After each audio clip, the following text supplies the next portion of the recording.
We're gathering here tonight to have a conversation with Daneila Donhert, and we want us and you to share her feelings, her motivation to create, and her way of producing different artworks. Daneila, I just wanted not only for you to talk about these glass works, but also your time in Venezuela. You were doing performances in there. Talk to us a little bit more about what is the meaning of your creation along your career as an artist since Venezuela. Okay. So really, for me, what creation is just a way of expressing myself, which is evident, but apart from that, it's a way of letting out the thoughts that I'm having in a specific moment. So if I'm thinking or there is a thought going on and on in my mind about social injustice or about how people are not communicating or ignoring some people more than others, then that's what the work is going to be about.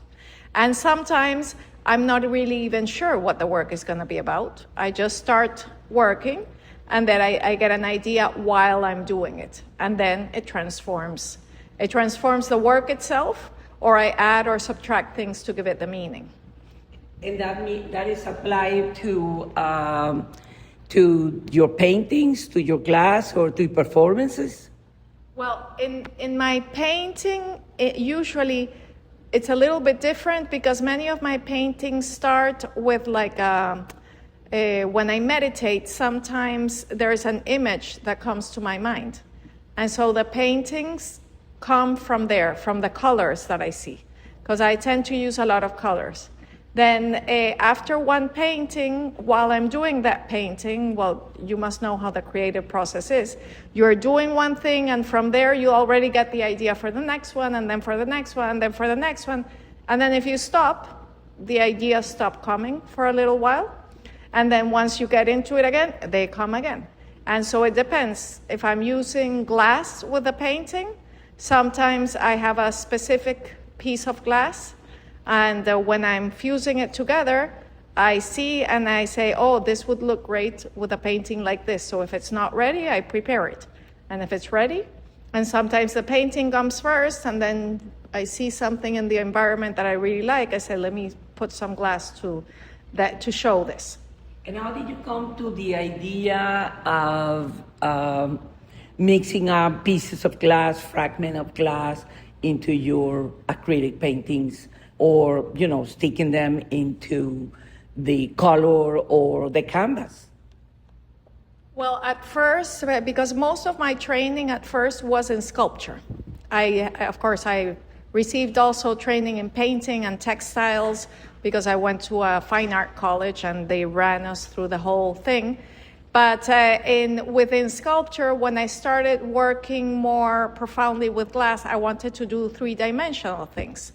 And the size of my kiln here is not big enough, I guess, to put together the three-dimensional pieces. And at a certain point, I got frustrated in Florida with how people view glass in particular. Glass that is not blown. Blown glass is considered wonderful, is considered sculpture. And when you have something that is fused glass, there tends to be a different perception. So I was frustrated with that, and I had said, I'm going to give up on glass. I'm not going to do it anymore. So I started taking on more of the paintings, and I really wanted to still do the glass. So then I started adding the glass to the paintings. You start fragmenting them. And fragmenting them and see what would look well here, what would complement well here. And some of them, are more successful than others. Some I think, and I get very excited in the moment. And then when I see them later, I'm like, well, not very excited anymore. And maybe they survive, maybe I get mad at them and I throw them away. But that's what happens. But that's kind of related, I guess, to how I think also of my performance work. I had started performance work mostly in England, and in England, people are very much into performance. It's very normal to see people performing on the streets and doing different things. So I got excited about that, and when I went back to Venezuela, I saw that yes, it was popular, but not so popular for Venezuelans to be doing it at the moment. And there was an opportunity for me to teach a class on performance at the Instituto Armando Rivero. in the Armando Rivero. No, I don't know how to say it in English. Anyway, at the art college there. And so I did the semester of class, and the more, like with everything, the more you do it, the more ideas you get. And I inspired a couple of friends to do it with me, and we were doing group performances a lot. We were doing like things that would involve, most of my performances have to do with communication and human relationships. In your body. Yeah, and my body, yes. So, but that's my main interest. So, for example, when I first started doing performance, now that I look back at them, I can see that they were very much of like studies of female sexuality in a way. But then, as it went forward to Venezuela, I started experimenting more with things that had to do with relaxing and with communicating and with how we perceive each other, and if we dare or not talk to each other in a public space. And it was more of an invitation for people to come close and to talk. That's that. Interesting. And I understand that you are preparing, because we're doing that, a performance here in MIA Curatorial Projects. Talk to us a little bit more what you have in mind. What is the theme or the topic? What will be all about? Okay, so I'm preparing a performance that will be titled "The Walls We Build," and it has to do with how each of us come up with different ideas of who we are and who we are not, and those ideas limit us to stay within the boundary of that idea, sometimes because we feel unsafe going out of that place, or sometimes because we feel that perhaps other people will not accept us, the people in our family, or the people, our friends, will not want to be our friends anymore or accept us if we show that other part. Can the public participate? Yeah, the idea is that it will be a participative performance. So the first part will have to do with participation to complete the structure that I'm going to bring is going to be half done, and the public will help complete the structure. After that, I do a performance inside, and the structure remains so that the public, if they want, they can experience it for themselves. There is no problem. And well, if they don't want, they can just see it. I see that your approach to the performance is very existential, very immersive, and it could be very transformative for the participants in there. How do you manage for that in the art field in Miami? Well, I mean, it's always a trial and error, but I believe that this is not necessarily only for artists to see. Like, it's more, there's a couple of friends that I had mentioned about it, and they already say, oh, I want to go. So it's when they hear about what the idea is of letting out those limitations and seeing what it feels like to perhaps put them on paper, and other people put them, well, not on paper, but in writing, to put them in writing, and other people perhaps put it in writing as well. And we also realize that we have so much in common. You might think that you're the only one that believes that you shouldn't look a certain way, and then when you read, you see that there's other people in their own words and with their own expression basically feel the same thing, feel that they need to be or to act or to feel a certain way. Well, that's very important for the audiences that come to MIA Curatorial and the dialogue we're establishing to produce that performance. But now I want to go back to the two pieces that you have in here, in relational crossings. Explain us a little bit more the contrast of monochromatic, almost monochromatic, and the polychromatic approach to color, and also the use of the different bottles in there. Well, as I had explained to you, the bottles here have to do specifically with the time in life when I did this. And the time when I did it was a time when we had not been here so long.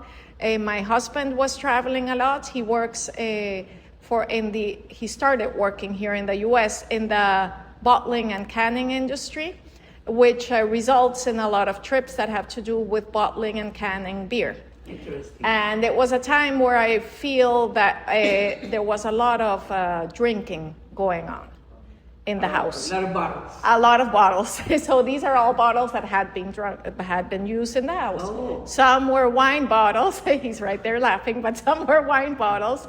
Some were beer bottles. And in making the piece, at the bottom, actually, I did an engraving of what the name is. And it's dreaming of the day that I will experience laughter once again. It was a little bit of that longing to feel completely connected without the need of having a drink. So and then the contrast of this with that is that here it's, I guess, drinking or not drinking in a way is like black and white. You either drink or you don't drink. The idea that, yeah, I drink only a little bit and only sometimes, you're still a drinker. But here, this piece is a product of pieces of many other pieces. Sometimes, for some reason, maybe a piece falls in the studio, and so I keep the pieces and try to put them together in other pieces and fuse them again until it's something that I like. And that's how this one came about. So it's more of a symphony of color.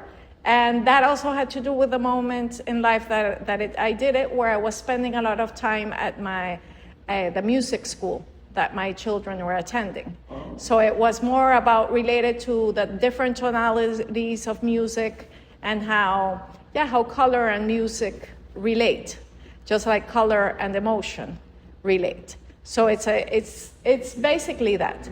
So this one is two tones, because beer bottles usually are either light or they're dark, right? They're like, if you go, a white wine bottle is always going to be almost white, and the beer bottles are almost always dark. And then if it's a red wine bottle, they're always green. So when I use bottles, like when I see a bottle that I really like the color, even if I don't know what I'm going to use it for, I try to keep it so I know that the next time that I'm cutting bottles, I can cut it up, I can use it, I can just experiment with it to see if it works or if it doesn't work. Oh, wow. That's interesting. And where did you study glass making in in the same art school that I went, they ran you through absolutely all the media before before you could choose one. So I was when I entered the art school, I was sure that I wanted to be a painter. I applied as a painter, and I look back at the paintings I was doing, and I'm like, oh my God, okay. I'm a little bit horrified. But once I was there, that I discovered really how wonderful it is to make sculpture. During the whole art school, I was doing mostly sculpture. And glass bowls, and that is the most similar I see to sculpture. Like there are fusion between both, between painting and sculpture. So that's something I really like. But then when I moved to Venezuela, it was quite complicated to continue doing sculpture because of the space required. The materials are a lot heavier and bigger. And the time also, I moved back, and I don't know, like 4 years later, we got married, and then we had children. So it would have been too difficult to continue with sculpture. Yeah, completely different life. So that's kind of how it went. Well, I'm very glad all the sharing you have had with us, and we will continue with this in the meantime with the other works. I know that you have now a Dakota studio along with other artists there, and I hope I will pay you a visit there, and I will see what you're doing in there. Great. Thank you very much, Daneila Donhert. Thank you, Milagros.